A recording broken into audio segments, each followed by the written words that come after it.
Thanks. I don't know if that works. Hey, I want to welcome everybody to this session of Overheard, and going to be a great evening, a great discussion tonight. And all through these Overheard sessions, what we've been doing on Wednesday night is digging a little deeper into our Lenten conversations.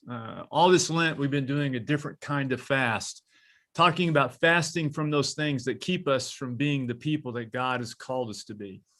And tonight we're going to talk about blame and accepting responsibility. That's going to be our subject for tonight. What I'm going to give you the opportunity to do this evening is to ask questions you have. You can, on our YouTube page here, you can ask questions and we'll do our best to answer them toward the end of the session. I'd point out to you tonight that you can go to our YouTube channel and watch the previous Overheard conversations from our previous discussions, which have all been just really excellent, I think.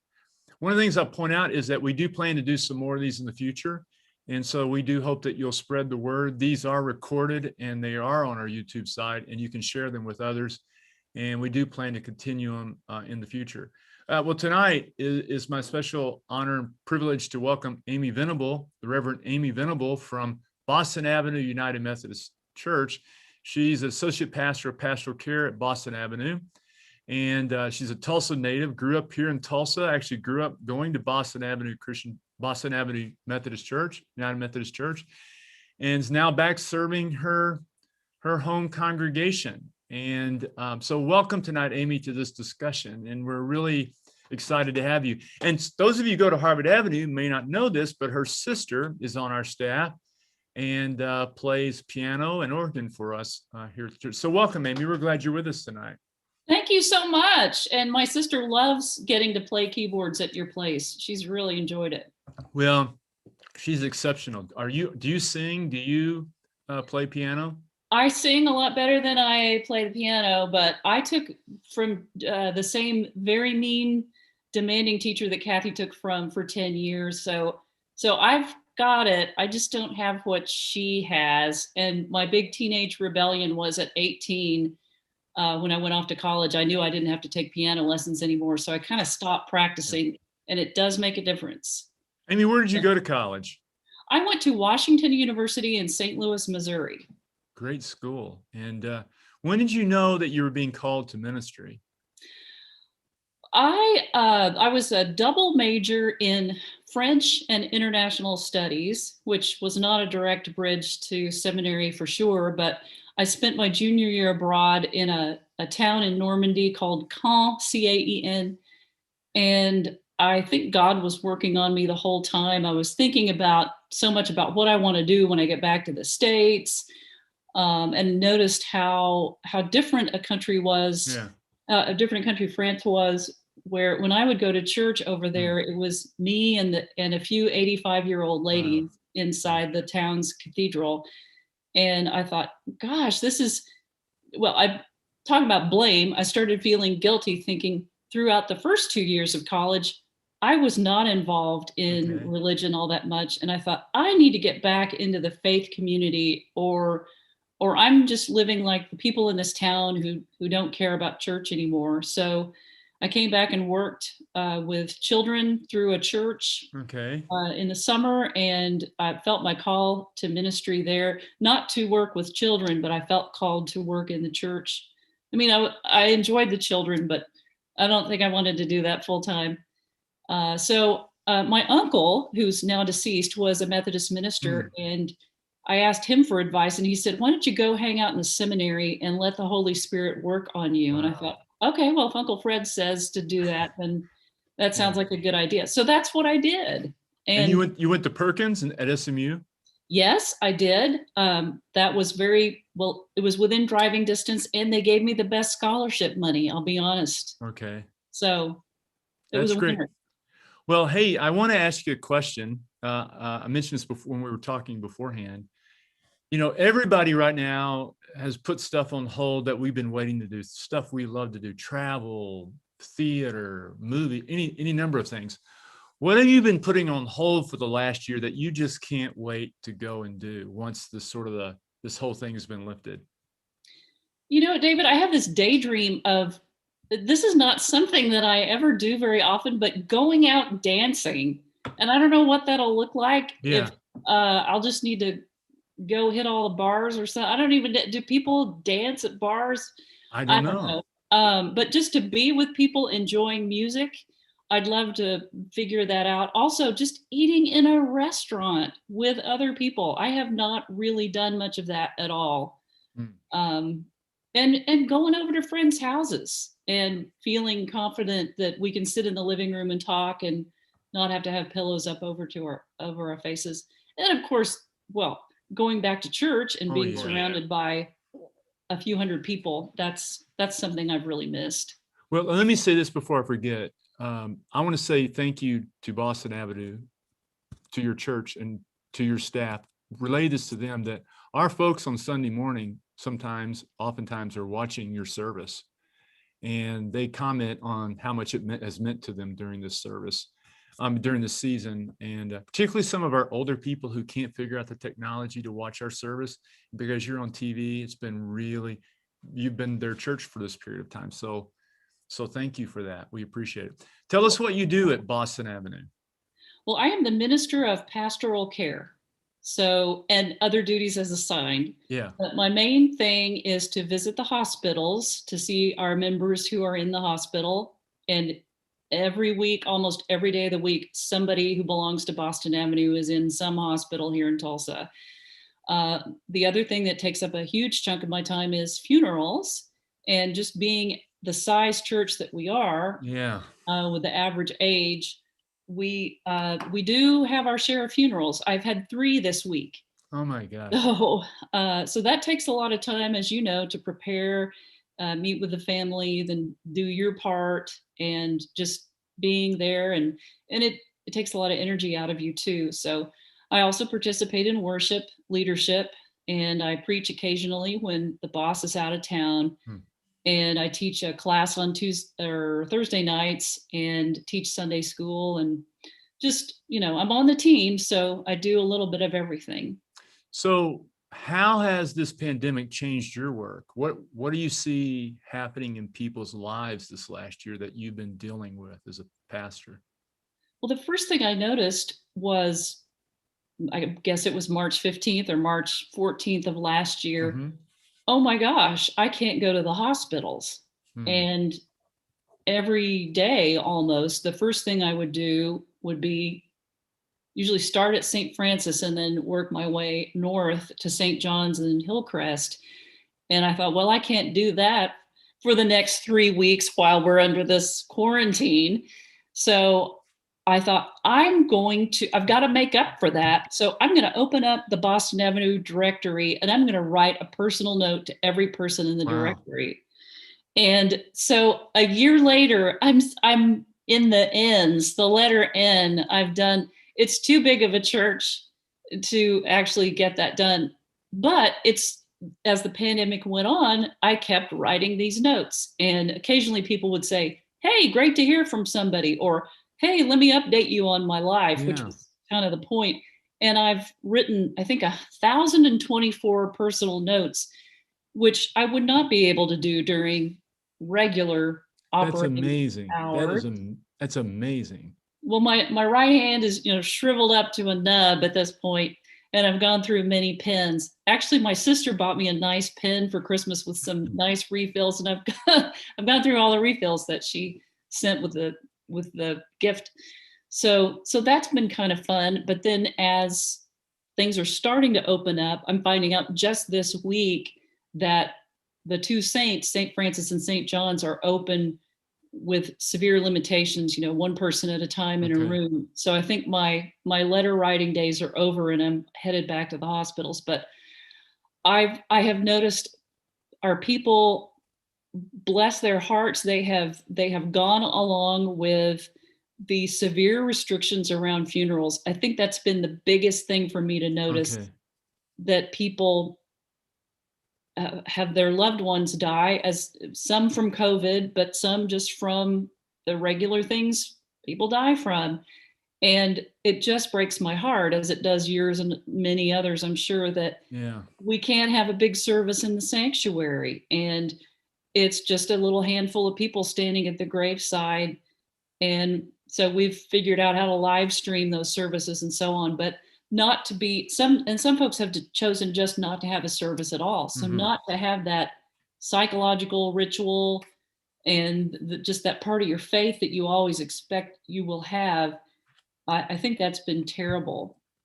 But for the most part, people have been real sports about it.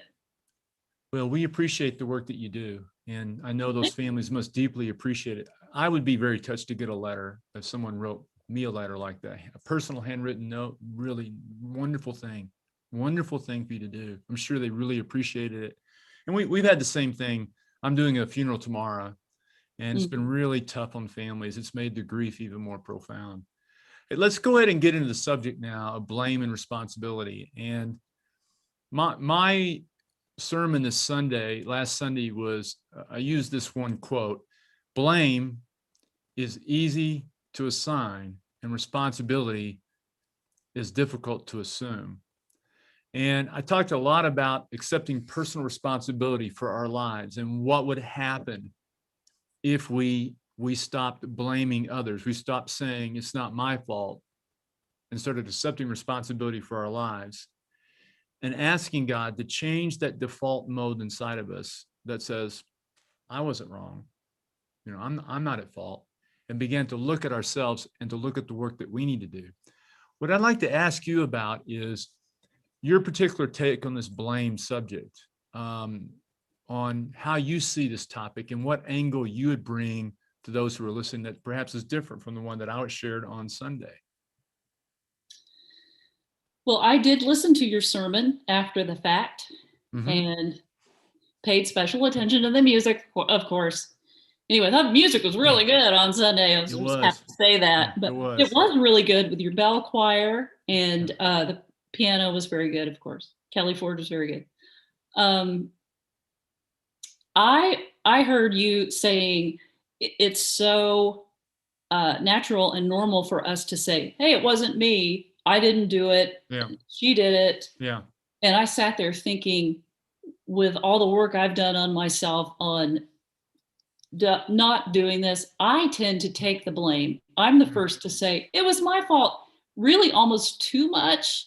I don't know if that means something weird psychologically about me, but I feel like somehow I was responsible. If something goes wrong, it was my fault. And I definitely tend towards guilt. I feel guilty very easily. I heard someone say one time, that is your emotional Achilles heel.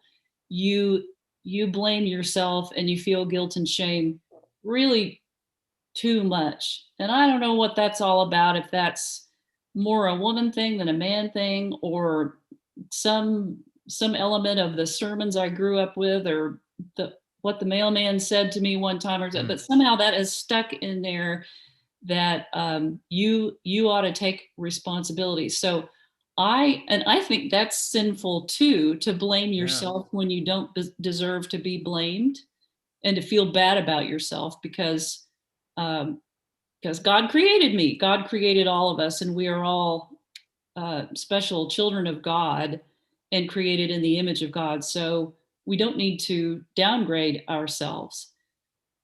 So that's a personal struggle for me.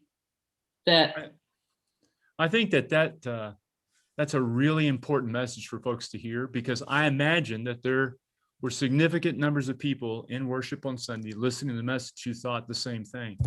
And I really have a problem with blaming others, but I'm really hard on myself.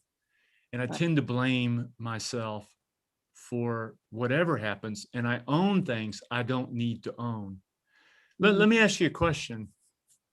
And that is a shame producer, right? It produces shame and guilt, and it does get in the way between us being the people that God's called us to be. Why is it that you think we do that? Why is it that you think we do turn it in on ourselves that way? Perhaps there's less. Well, I also am not fond of confrontation, so maybe I'm an easier target than if I actually went and said, hey, Bob, I'm blaming you. You did this. I don't know, maybe Bob out there is going to give me a worse time than I will. That's just one answer I come up with. Some of it may be the way that we grew up, what we were taught, the religious environment we grew up in. And if we grew up in a very harsh religious environment that really talked about how unworthy we were, could contribute to that. I do the same thing. Let me ask you this. How do you know the difference between what we need to accept responsibility for and what we need to say, that's not mine. I don't need to accept responsibility for that. That's not my stuff. That's not mine. How do we know the difference between the two? I think when you're thinking of things that are global in some way, if you look at poverty in the city of Tulsa, that's not all Amy Venable's fault. It's impossible for me to have created a system that has poverty as a side effect. I may play into it. I may contribute to it in some small way. But I think where it's something that's just huge, large, then obviously that's not my fault. I had well, you know how it is to tell these stories. Someone in another church that I may or may not have pastored one time said this person was very troubled and was very open about the fact that she was a troubled person and had a lot of emotional distress. And I remember one time she came to my office and we were talking about, I don't know, just the weather that day or something. And she said, I want you to know I had nothing to do with the Kennedy assassination. I was only in third grade at the time.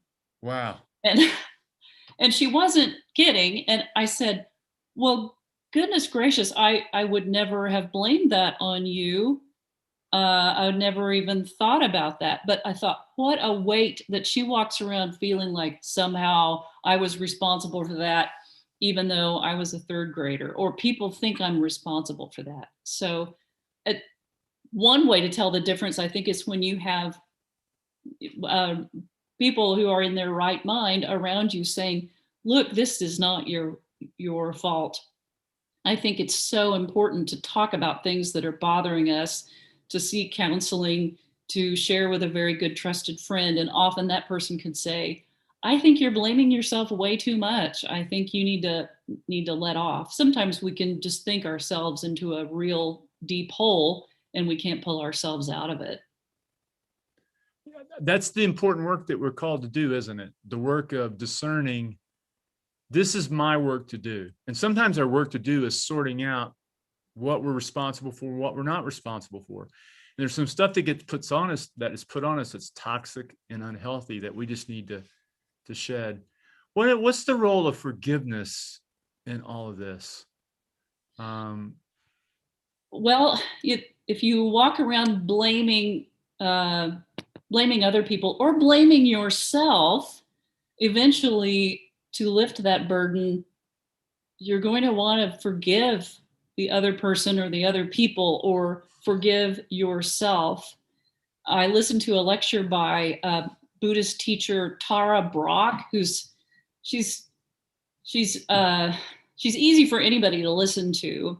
She's a great lecturer and a great talker, and she had this quote: "Forgiveness is the medicine humanity most needs." We've heard so much about this shooting at the grocery store in Boulder, and the father of one of the victims, according to one of the news outlets this morning, said, I have already forgiven the shooter. And I can't imagine being that quick to forgive. But so that doesn't mean that father says what happened is okay. Right. And that doesn't mean that father wants to hang out with the alleged shooter, or maybe ever wants to be in the same room with that person.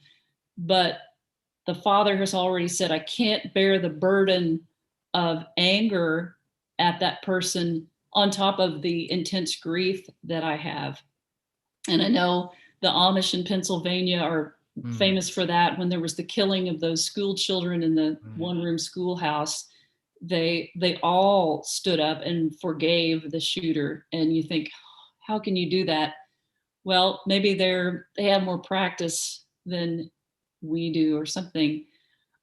But if you, I bet everybody listening to this has heard the adage that if you refuse to forgive someone, it's as though you're taking the poison and expecting the other person to die. Yeah. So Exactly. you have the knot in your stomach instead of just letting go of it. And again, you're not condoning the behavior. You're not saying, I want to be this person's best friend. And maybe you have a permanent restraining order against this person or something, but you can forgive him or her and not have to carry the burden of anger for you. That's really good. And what about forgiving ourselves? And again, why is that so hard? That almost seems harder than forgiving another person, maybe because we know ourselves better than we know anybody, and we know our greatest points and our darkest corners. But we have to forgive ourselves eventually in order to be freed and in order to not have a burden that is weighing us down and perhaps making it impossible for us to function. There's a person who's deceased named Charlotte Joko Beck, who wrote, "Our inability to feel joy is deeply reflected in our inability to forgive." Let me say that again. Our inability to feel joy is directly reflected in our inability to forgive. So everybody's looking for the way to happiness, and if you're just blaming yourself all the time, you will not be able to have joy and enjoy other people. So in a way, and Dr. John Claypool, who is I think an Episcopalian who's also deceased, but he came and spoke at Boston Avenue many years ago. Wow. And he said guilt is the most selfish emotion. Oh, wow. And I found that kind of liberating, thinking, oh, well, now I feel bad about feeling bad because I'm being selfish. Yeah. But to think about it that way, blaming yourself, you're just having a personal pity party, and everybody else is missing out on you, on how wonderful you are. So, I grew up, my mom was United Methodist. My dad was in the Christian Church Disciples of Christ. We ended up being in the Christian Church Disciples. And I've been in and out of the Methodist Church before and have many clergy friends of United Methodist. In your tradition, what is the message of the gospel? How would you say this is the gospel good news of forgiveness in this season? What is it that you proclaim as a church? Well, we love grace. Yeah. We heart grace, and our founder John Wesley was all about grace, and he called it prevenient grace. Prevenient. So the grace that comes before, and that's how we get away with baptizing babies. A lot of people say, hey, wait a minute, you ought to wait till the kid's old enough to speak for him or herself. But we feel that God comes before even the child and says, I offer this kid grace, even though he's not done anything yet. I can't even roll over on his own. But so the parents accept the grace for the child. And then when you get to 6th or 7th grade and you're confirmed, you can speak for yourself at that point. But so whether you're 6 months old or 60 years old, God is offering you grace before you even know about God or before you even know you need grace. So grace is available, and your job is to accept the grace and live in a state of grace. Now, that doesn't mean, oh, yay, I'm saved. Now I'm going to be a complete doorknob and be really horrible to people. That's a good word, doorknob. I had other words coming to my mind, and I thought I can't say those words, but real numbskull, real pain in the neck.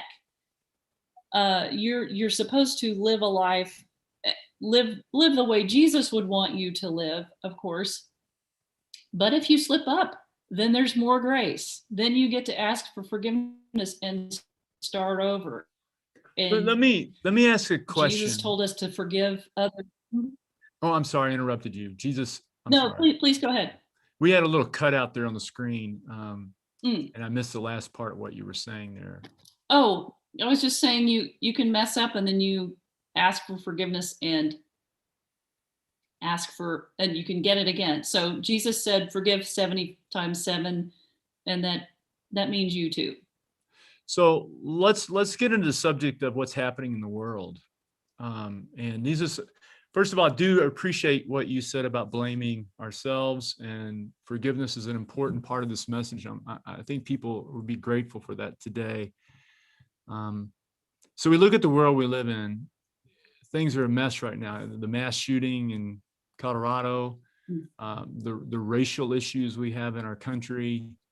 We have this thing coming up here in May, the Tulsa Race Massacre, the centennial. It'd be really easy for people to say, that's not my fault. At what point do we accept responsibility for the work and for what's happening in the world and do our part? I've had this conversation a lot, and having grown up in Tulsa, I bet other people watching will chime in with me and say, I didn't hear about it in school either. And I attended high school at Booker T. Washington High, and that school was destroyed in the race massacre and rebuilt in the location where I attended. And I remembered it was built in the building was built in the 20s, but nobody ever talked about why it was built in the 20s. So such a horrible secret that I finally found out when I was about 28. Somebody said something about Greenwood Street being haunted, and I said, well, why would that be haunted? So then I heard about it. So I'm glad it's out in the open now. And I've certainly been witness to people saying, well, why should I feel guilty about slavery, say, because I never owned slaves, and my dad's heritage is the Deep South, white people in the Deep South. As far as I know, they were not people of great means going a few generations back. So I can probably say that nobody in my relative past owned slaves, and nobody in my family lived in Tulsa in 1921. So I know that no grandfather or great grandfather of mine lit a torch and walked north of downtown.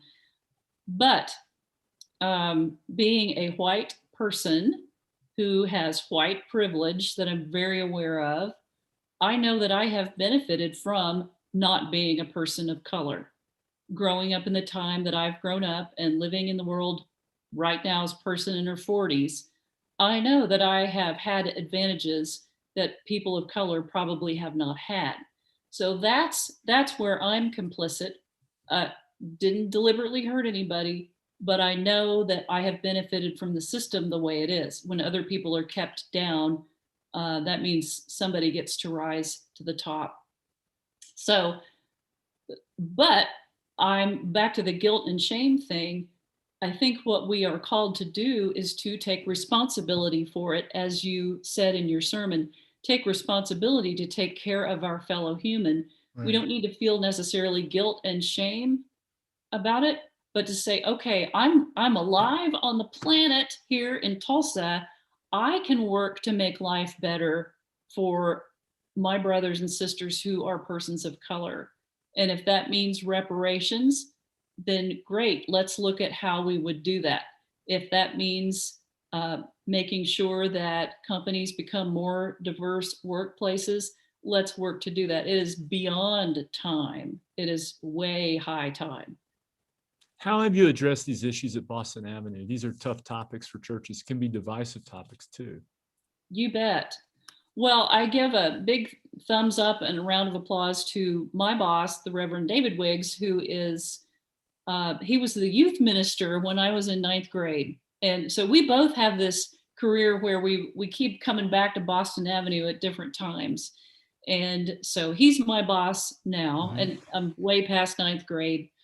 But he has led the charge in, for one thing, making sure that our congregation takes deliberate actions in the season leading up to May 21st. And so we've decided to have 100 days of sensitivity on racism. So every day for the 100 days leading up to May 21st, there's something either on our website or in our newsletter that has to do with race relations. A lot of it is prayers of repentance and things like that.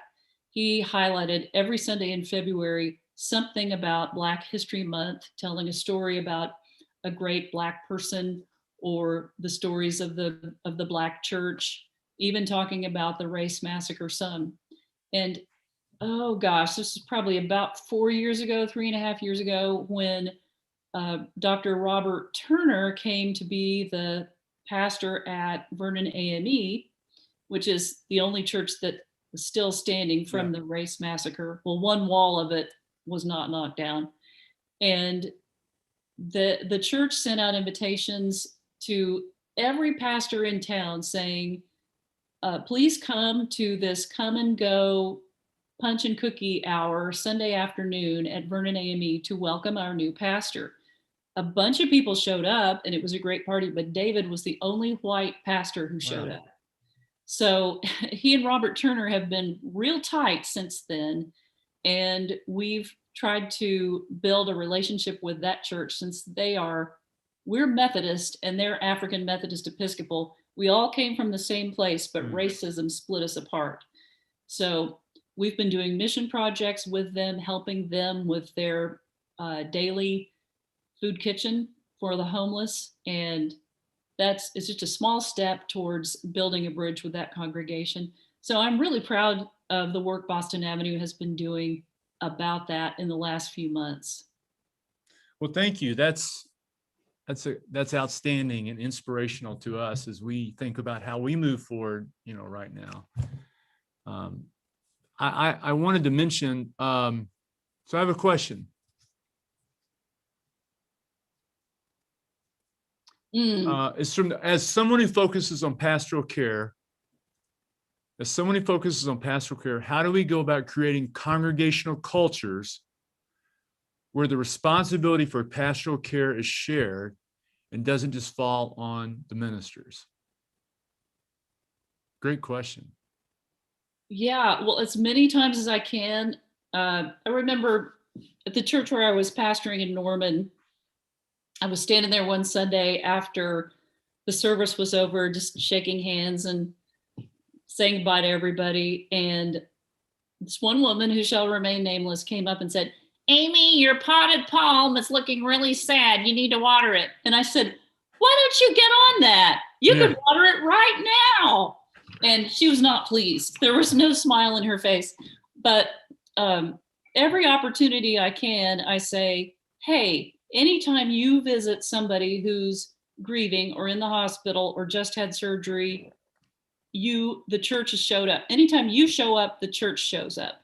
Now, there are always going to be people who say, well, it doesn't count if the minister doesn't come and see me. But, I do my best to see, well, not lately because of the pandemic, but I do my best to see as many people as I can, but there's only one of me. And I walked into a great situation at Boston Avenue in that there was a congregational care team that had just been formed when I got hired. And they had all been to a training at Church of the Resurrection in Kansas City. And so right before I started, they sent me up there so I could get trained in this kind of congregational care ministry. So sadly, we've lost a couple of our best team members to death. Cancer took 2 of our best congregational care ministers. So we're always looking for more people. But so these are people who when I started, they decided we will take 1 day of your hospital visits. So it's been lay people who go to hospitals on Mondays, and then I go the rest of the days of the week. And at first, I think people were going, well, where's Amy? Why are you here? Yeah. And then after we'd been doing it for about a year, people realized, oh, okay, I might get to see a lay person. And overall, people have said, oh, I'm so glad I got to meet Carol. She's so great. And I would never have known her had it not been for that. So anytime time I think the associate pastor or senior pastor gets the opportunity to encourage people and say, when you do care in your Sunday school class, when you bring a casserole to somebody you've known for 40 years, it's not just, I'm Stacy going to visit Sally. You are representing Boston Avenue Church or Harvard Avenue Church. And I'm the first one to say I can't get it all done. Right. It never gets done just by me. So I support you ministers in encouraging your lay people to get behind it, and then call the church and say, I visited Bob. Put that on the record. We've got a thing at Boston Avenue. I'll try to tell this story in less than 45 minutes, but we've got a database where we can write down, not only do we have everybody's address and age and birthday and all that stuff, but we can also write down, wrote him a card on April 5th, took food by on June 6th, talked to in the hospital on July 15th. So we can keep a good record of, have we ignored the Stevensons? Or no, we haven't. Actually, we visited those folks. And so I tell my lay people, please report on the people you've visited, because occasionally we do have a family that says, my mother was in Methodist Manor for 6 years and nobody ever came to visit her. And then we can go back and go, let me check that record. And actually we did. We sent her a card every month and we went by and prayed with her this many times, just so you know. Well, I really appreciate our time today. We wanted to keep these, 30, 40 minutes, something like that. And I really appreciate you on a week when you've had 3 funerals already, that you took some time out to discuss this with us, and appreciate what you've been able to bring to the conversation. And we look forward to some work with Boston Avenue in the future. I look forward to getting to know your senior pastor at some point in the future. And thank you for sharing your sister with us. We love her and think she's awesome, and pray she's going to be with us for quite some time. And I know you want her here in town too. So thank you. It. Yeah. Thank you. And we'll see you soon. Okay. Have a great week. Much, David. Thank you, Amy.